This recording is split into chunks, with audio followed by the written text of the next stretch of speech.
আপনারা কি করলেন? আপনারা ইন্টারেস্ট রেট বাড়িয়েছেন, খুবই ভালো, এটা প্রশংসার যোগ্য। আপনারা মানি সাপ্লাই বাজার থেকে কমিয়েছেন, এইটাও একটা সংকুচনমূলক মুদ্রানীতি, রাজস্ব নীতি।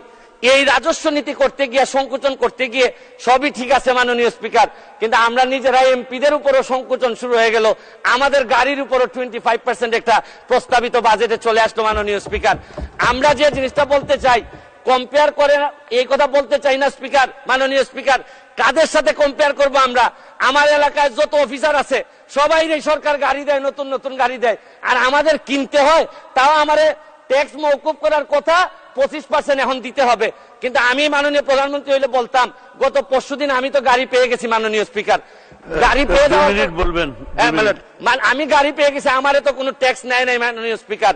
তবে আমি মাননীয় প্রধানমন্ত্রীকে বলবো যে আমি যেহেতু ট্যাক্সবিহীন গাড়ি নিয়েই আসছি, আমার অন্যান্য কলিগরা তো আনতে পারেন নাই। আপনারা, আমি যেহেতু এটা আমাকে ফ্রি দিলেন আর অন্যান্য আমার কলিগরা ফ্রি পাবেন, এটা ডিসক্রিমিনেশন হয় মাননীয় স্পিকার।